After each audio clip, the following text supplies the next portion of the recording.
Welcome to the Innovation Meets Leadership podcast. Real inspiration for real innovators. If you're looking for innovation and leadership transformation, your journey starts now. Hello, hello. Welcome to the Innovation Meets Leadership podcast. I'm your host, Natalie Bourne, and I'm so excited to be live with you today on LinkedIn. And I'm so excited to be joined by a good friend of mine. I'm going to bring him in just a moment. But before we do that, if you don't know anything about the Innovation Meets Leadership podcast, we have now recorded 4 seasons, hundreds of episodes. Would love for you to connect with us through Innovation Meets Leadership on Apple, Spotify, you name it. You can find us. So would love to connect with you if you are an innovator. Today, we have a really cool topic that we're going to discuss. And I'm going to bring in my friend now, Brandon Lee. Excited to have you. First and foremost, how are you doing? Because we're having a snowpocalypse in Atlanta right now. So we are all locked in our homes. How's it looking out there? It looks beautiful. It's all white and fluffy and snowy, and I think we probably got inch and a half, 2 inches. Yeah, I felt like I was back in Idaho. It was kinda nice. Yeah, I haven't seen my kids in hours. So that's, that's where it's That's at. that's a good sign, right? I'm actually closing down a few things. I figure I got a bandwidth issues. But, yeah, I mean, I have a Jeep. It's got four-wheel drive. I was actually gonna go to the office, and I thought, "Yeah, I better." Nobody knows how to drive in snow here, so I'll just stay home. They don't. Don't be a statistic. Just stay off the roads, right? So And you don't have the equipment here. Like, we don't have the equipment in Atlanta. We don't have the salting equipment. So I thought I don't wanna go drive on it and create black ice for other people. well, let's talk today about your background and what we're going to talk about today. Because today is, one of those days. A lot of people are snowed in across the US. So hopefully they're a captive audience with us and getting to hang out with us today, maybe even having lunch with us today. And you're a branding expert, personal branding, reputation branding, and you've been able to help leaders amplify their voices. I'm excited to talk to you about that today because no matter what sector, what industry you find yourself in, your reputation, your voice, it matters and it makes a difference. And so I find that you, as a serial entrepreneur, you have had some pretty incredible cycles to the career that you've had over time. So I thought it would be really interesting to start just hearing about your entrepreneurial path, but then we'll pick up and talk a little bit about revenue through reputation, which again, I don't want people to check out and say, oh, I'm not in sales. This is not for me, because we all are in some form of sales. We're selling something every day. We sell ourselves and our reputation every day. So I feel like this is something that everyone can learn from. So I'm gonna highlight you for a second here and let you just spend a moment talking to us about your background and just your entrepreneurial journey. Oh, thanks, Natalie. Well, I'm so excited. We have great conversations. We've exchanged books. We've had meals together. So thank you so much for having me here. But yeah, my entrepreneurial journey is my early career. It wasn't as strategized or planned as I look back on and go. I wish I was a little smarter back then. Honestly, I started becoming an entrepreneur because I wasn't a great employee. I wasn't. I had a hard time like believing in doing things that I didn't totally believe in. And I think, gosh, I was just such a pain in the butt as an employee. And so I started my first company and I actually joined a startup. I was the first employee to a startup with two owners of it. And I loved it. I loved the speed of it. I loved the creativity in it. I loved the innovation that we were doing. I loved having to figure things out like, hey, we need to go do this. And would look around at each other and go, who's going to do it? And it wasn't like in a company like who's best at this. It was like, who's going to go take it on and figure it out? And I'd be like, I'll go do it. I'll figure it out. And I love that part. And I got exposed to lots of new things that I never would have learned. I became a publisher of a magazine, which I'd never in a million years thought I would do. And I got into, when I look back at my career, I've been doing personal branding for business owners and salespeople for almost 30 years now, but I never called it that. Like back in, 97 when I started this, we didn't call it personal branding. We didn't even call it content marketing. It was just marketing. But here's the driver that I learned early in life is it's not what you know, but it's who you know. And what you know is important because if you know a whole lot of people, but you don't know anything about anything, well, you just know a lot of people. So you got to know what you know and you got to be good at what you do. But if you don't know people and people don't know you, you get a lot less opportunities. So that's really been the focus. I've built and sold a few companies. I've had some failures with companies that didn't work. You know, like the saying goes, I probably learned the most in those. You don't learn as much on the mountaintop as you do in the valley because those are the times you're humbled enough to go, what did I do wrong? So yeah, I've got the gray hairs to prove it. I got the bruises and to prove it. And there's a couple of successes in there with some exits as well. Well, here's what I think is really important as I traverse different, backgrounds, companies, careers. I really feel strongly that I don't want to take advice from anyone who hasn't failed a few times. And so I think that's such an important part of the leadership journey and the entrepreneurial journey to say, you know what, I've had some successes, I've had some failures. I've learned from both. I think Yeah. we need to do both, right? But then you really kind of hit this lane and, I was thinking about some advice that you gave me. I don't know if you knew you were giving me advice or not, but I thought it was pretty Love that. sound, is how important it is for entrepreneurs and leaders to focus and how we can get so focused on talking about 100 different things instead of talking about one thing 100 ways.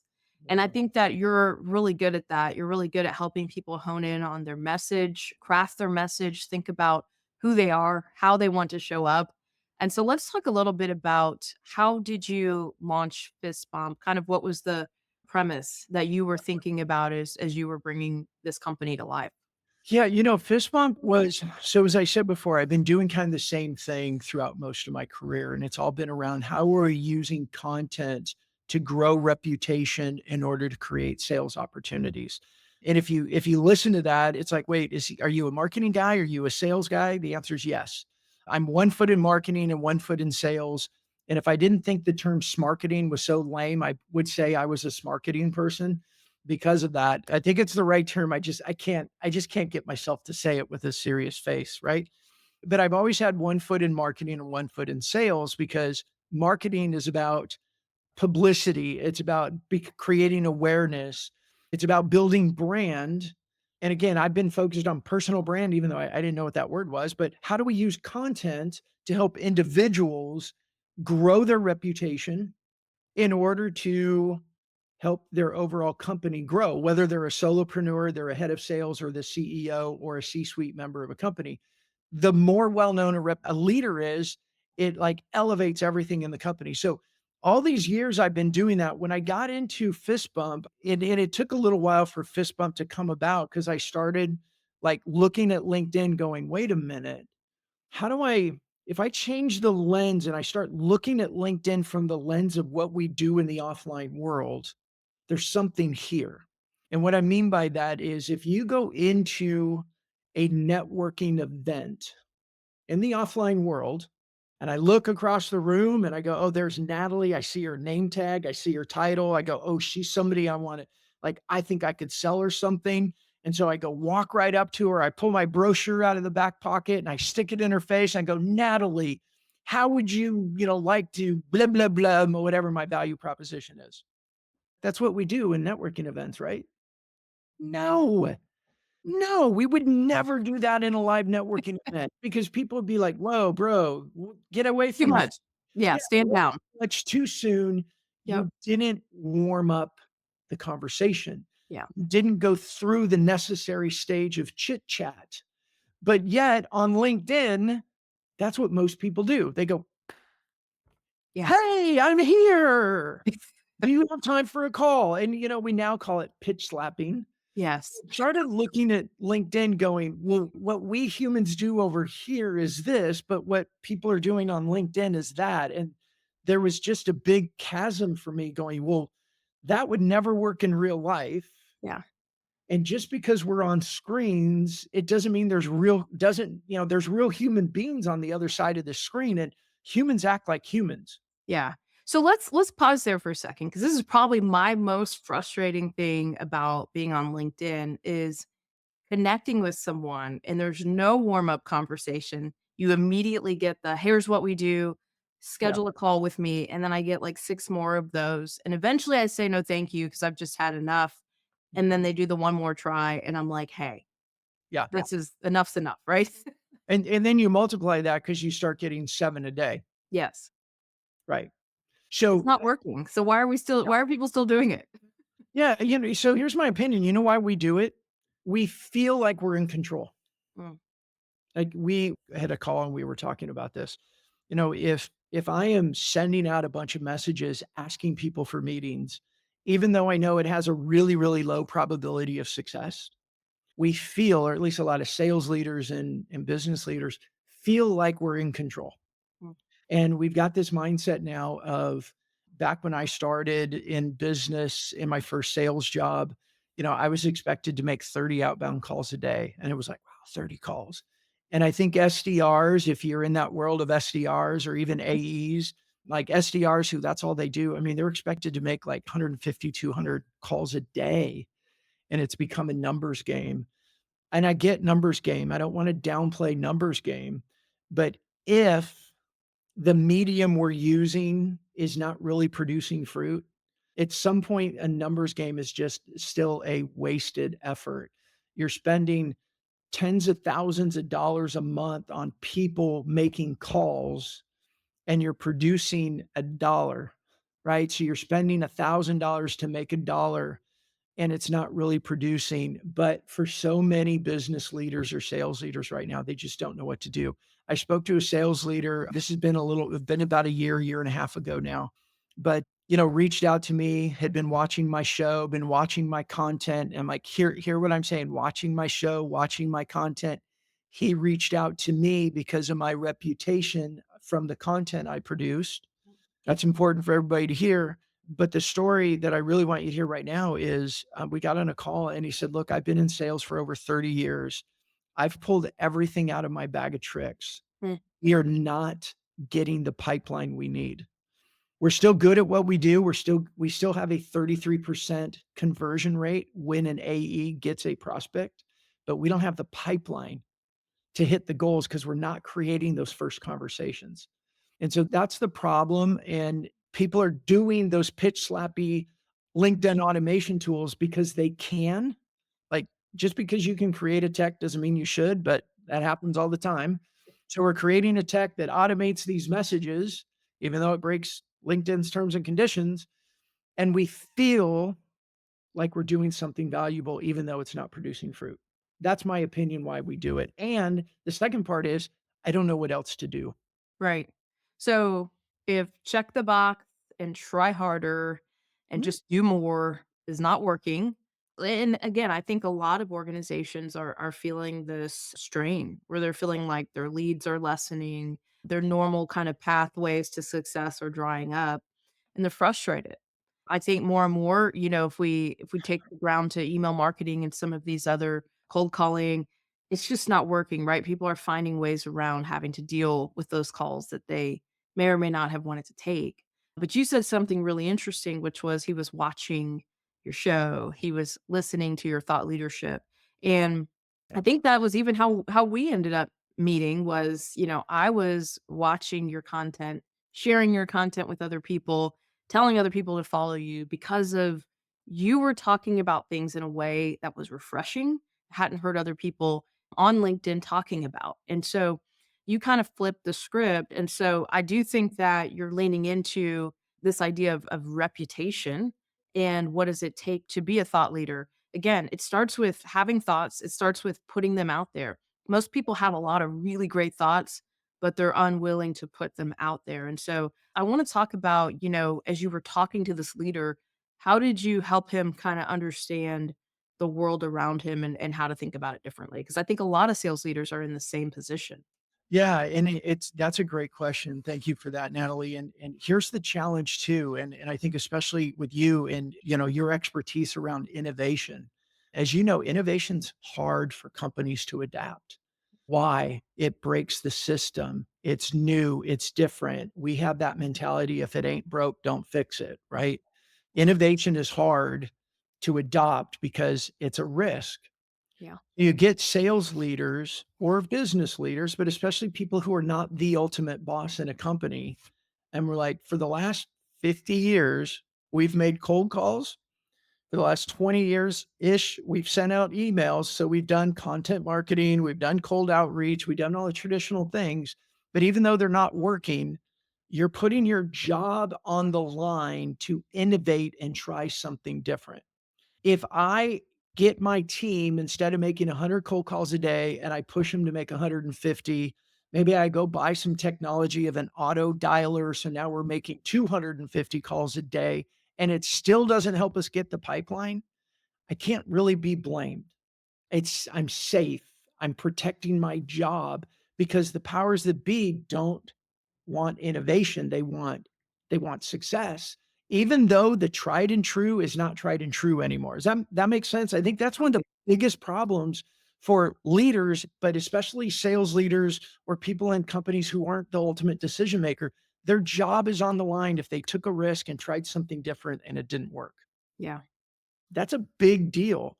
Now, when I was doing this differently, as you said, the lens shift for me now, if I see myself on a grid between relationship business and business and relationship, I'm very much relational business. I'm relationship first, business next. Mhm. And I've been that way before LinkedIn. I was that way offline. I've been that way in all my companies. That relationship, I believe that if I do well within relationships, I may not get that deal, but I might get 3 or 4 referrals Mhm.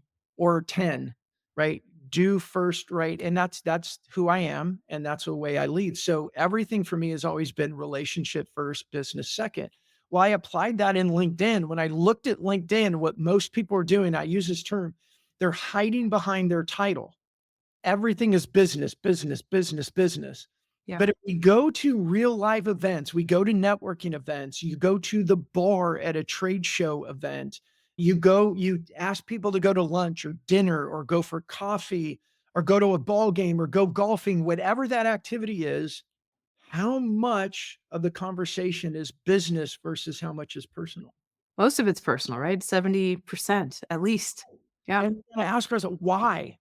Because that's where rapport is built. That's where connection is made. That's where a handshake becomes a fist bump, right? That's why I called the company Fist Bump, is that when you fist bump with somebody, and I know not everybody's into the bro fist bump, and I'm not a bro, but the representation of a fist bump, you only fist bump people you have a connection with. Yeah. But you'll shake hands with anybody. You start a meeting, you shake a hand. You have a Right. horrible meeting, you shake their hands and say goodbye. Right. You fist bump, it represents that, hey, there's some sort of connection. So I called the company Fist Bump because we help our clients get more connected, be more relevant, and be more influential in their industry, which results in more pipeline or more fist bumps, if you Yeah. and it's so as you move into LinkedIn, you've got to look at that and go, yes, this is a digital mean, and this is just a screen. Natalie's not really there, but Natalie is really there. And on this, we're going live on LinkedIn. There's a bunch of people out there. And what do we do in live events? We tend to lead with personal because we want that connection. Mhm. You know, biggest objection everyone says, well, LinkedIn's not Facebook. Well, duh. I'm not saying take a picture of your food and tell everybody you went to dinner. Right. But in a networking event, what are those topics that you're willing to share personally?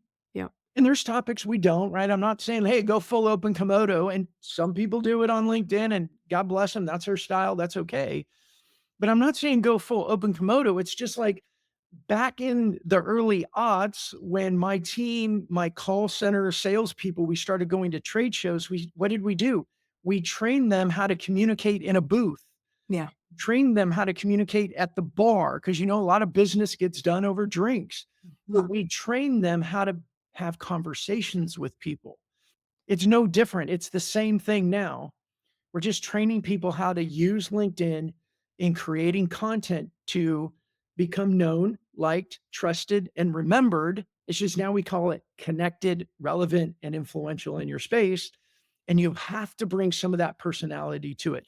Because if not, and this is the big, big key part, Yeah. you don't bring your uniqueifier of your personality, how are people going to remember you and differentiate you? Right. And I'll give example and then I'll shut up. I had a call 2 weeks ago, I think 2 weeks-ish ago, I can't remember, with somebody. And we get on the phone. She was a founder of a company. And she said, oh gosh, Brandon, I love your Jeep Thoughts videos. Yeah. She remembered the Jeep thought as a theme Yep. that helped to remember the content of my messages, and it kept me known, liked, and trusted and remembered. In her case, it happened she also has a Jeep. She has got a really cool ranch in Texas. I can't wait to go visit her, but she had a Jeep as well, and so that humanity piece of my Jeep was strategic. The Jeep represents community because everyone does a Jeep wave. You do the Jeep ducks, you do the Jeep wave. If I'm in a parking lot and somebody else has a Jeep, we go, "What's up?" I know you Jeep people, you guys have all kinds of stuff that we don't have. I know. Yeah, I need to get a Jeep just so I can belong. yeah. But the reason, like, I had the Jeep, and then I was thinking about my personal brand and the messaging, and the Jeep represents community, and Yeah. everything I do is about how do I help leaders grow their community, be more connected, more relevant, and more influential in their space, which is grow community. So Jeep Thoughts was the shtick, if you will, around my one weekly video. The content is very focused on helping people, but the theme is memorable. And now it's easier, real quick, and I'll shut up. It's easier for people to remember me because of Jeep Thoughts than Yep. just my content. So everybody out there, how will people remember you? Yeah. Because Well, there's let's so many voices out there competing. all right, let's back up and take it to the leader who's on LinkedIn and doing nothing. They're literally silent on LinkedIn. And let's say they're even on there several times a week, but they don't ever post. Maybe Yeah. they like a little bit, maybe they comment a little bit when it's somebody that's, they know really, really well. Congratulations on the job. Good Right, job. that kind of thing, exactly. So, Yeah. how do we move them from, this passive onlooker of everyone else's world and life and get them into that thought leadership that you talked about, the Jeep thought and community? Because the biggest hurdle I see and the conversations I have over and over and over again is I wanna post something, but then I sit there and overthink it, and I don't wanna get it out there, or, "Ugh, I hate my voice. I hate myself on video." I don't wanna put myself out there, so it's just, I just don't.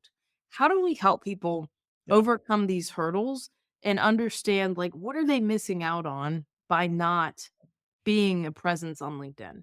Well, number one, I hate my voice. Since I was a kid at home and I'd answer the voice and the people would always go, "Mrs. Lee?" I'm like, "No." You know, I was like so excited for puberty to hit and I still sounded that way. I always had, "No, it's Brandon." So yeah, I hate my voice too, but whatever. My friend Alice Hyman says that if you're a CEO and you are not actively using LinkedIn as a strategy to help grow your business brand through you, get this. She says, you are a sales preventer.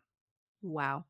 Yeah, she's gone beyond like, "Hey, you should be doing this, it'd be helpful." No, she's like, "You're preventing sales. You are hurting yourself and you're hurting your team." And she is 1000% right. So, what I try to do is I try to help leaders understand it this way. Generally say, do you ever go to trade shows with your team? Generally, yes. Post-COVID, maybe not so much, but whatever. Yes. When you're going to trade shows and you have a booth and your sales team are booking meetings, how often do they come to you and say, "Can you join this meeting?" Mhm. All the time. They're like, I'm like, "Really? Interesting. Why do they do that?" And they'll say some different things, but here's why they do it. Your CEO presence helps them with credibility. It helps their client feel appreciated, feel important, feels like, "Oh, the CEO took time to come see me. I must be important to them." There's so many things that your CEO presence does that helps your salesperson build better relationship, rapport, and move that sale down or up or however you wanna say it, move it along, and that's why they ask you to be a part of it. LinkedIn is just a 24-hour a day, 7-day a week networking event slash trade show in your industry because everyone's there. They all have name tags. They all have their name and their company name and their title, and they're all there. They come and go, but they're all there all the time. So if your sales team is like, "Hey, could you join me on this call? Mm. Can you join me in this meeting?" There's a reason. Your CEO presence speaks a lot. And it's the same thing with LinkedIn. People connect better. I love doing this with a lot of leaders who refuse to do it. I'm like, okay, do me a favor, trust me for a minute. I'm not going to punch you in the nose. I promise. Close your eyes. If I say the company Apple, what did you think of? Steve Jobs, immediately. Right. If I say Microsoft, what'd you think of? Bill Gates. Yeah. Bill Gates. Some more modern will say Satya. Mhm. Um, Tesla. Elon. Right. Virgin Atlantic. Richard Branson. Right. It's Yeah. easy. When somebody says your company name, what do they think of? If they think of anything. Hopefully, they can even recall the logo, and if not that, then nothing at all if Right. your voice is silent, right? But it's easier for humans to connect with another human than a brand, That's right. which is why Nike spends hundreds of millions of dollars every year in sponsorships because people around the world know Cristiano Ronaldo as the world's most famous footballer more than they know Nike. And it's proven. Go look at Nike's followers on X and then go look at Cristiano Ronaldo's. He's like 20 times more. Go to LeBron James in basketball. Choose your sport, choose your whatever. That's why we do celebrity endorsements and sponsorships because people remember people so much easier than they remember brands. And you, Mr. or Miss CEO, you have this huge opportunity to be a voice and a face of your company, just like Elon or Bill or Steve Jobs or other people. And I know it's scary and it's freaking hard. But guess what? We live in 2025. And this is just part of your job description, whether you like it or not. Now, you can choose to ignore it, but this is part of your job description in 2025 to do everything you possibly can to help your company grow and be successful to the best of its ability. So good. All right. I can't believe it. Out of time, but I'd love for you to leave us with a final thought. Okay, so let's say that someone is now considering this, right? They're considering kind of moving out of that I'm watching everyone else live life into I'm going to jump in the front seat of the car, turn it on, and I'm going to start moving. What would that actually look like besides picking up the phone and calling you, which they should absolutely do? What does that look like to begin to move in this direction? So there's a couple things there, and I'm going to jump to a point. And this isn't a plug. If you like this, go do it without us. If you need help, give us a call. If we can help you, we'd love to. But I think the shortcut to a lot of it is that look, doing video like this and selfie video is tough. Like you said, we hate our voice. I don't like the way I looked. Oh, I could say it better. Let me edit it. Let me redo it. And next thing you know, you spent an hour and a half trying to create 1 2 minute video and you throw it away and you go, this isn't going to work. And you never touch it again. Yep. What I have found is I've done a lot of interviewing with customers, and it's one of the key things we do. We bring them into a digital studio and we interview them, and we're on camera with them. So they just feel like they're having a chat. But what I found is even better and easier is the reason why, I don't do live shows and podcasts just because I like live shows and podcasts. I manage, produce, and use live shows and podcasts for prospecting because it's the easiest and most efficient way for leaders to share their thought leadership. Do a 45-minute show. It takes an hour of your time. You don't really have to prepare that much. You get an agenda. You're like, oh, I've been in this industry 25, 30 years. I can talk about this all the time. You don't have to do a whole lot of prep work. You're having a chat with other people. So when people, your buyers, your prospects see it online, it's not what I call a talking head. And there's room for talking head videos, but if all you do is talking head, I mean, for everybody, think this for a second. You see a video and it's just one person talking. What's the first thing that comes to mind? They're selling Mm. generally. Mhm. All they do is video, video, video, video of them. Like, well, they're selling. Hmm. And we eventually go, I don't want to be sold. And we're not, but so now you mix it up and now you got like your show. I mean, you got a show. Why Yeah. you do it, right? You're having chats with people and you're delivering thought leadership content from other people as well as yourself, but it's in a more entertaining way because it's a chat. So if you're really, really scared and nervous, I like the live show and podcast. Be a co-host. Bring somebody else from your team to help you. Bring somebody, a partner from your industry to join you. Bring a client to join you. And then you bring in guests and you're just having a chat. Like Natalie, the conversation we had today, even though because we're on, I probably talk more than I would if you and I were having lunch together. But this wasn't any really different than the chats that we have when there's not a camera on. That's right. You just have a chat. And then the key is, what's the playbook? How do we use the content? And we have an entire playbook that we use. And that's why I say, I go from marketing, a podcast, live show, record it, to sales. Like, how do we use that content? Who do we send it to? How do we send it to them? How are we messaging it? Which is a really big, important thing. But how are we using it for our outreach? And now you got this 1-2 punch. And I think the 1 + 1 = 3 in this case, because it's just such a valuable way to capture buyers' hearts and attention and be liked and, known, liked, and trusted and remembered. But I that's love that's it. my advice. If Yeah. you're scared, start small, work your way up, but shows are the easiest way, I think.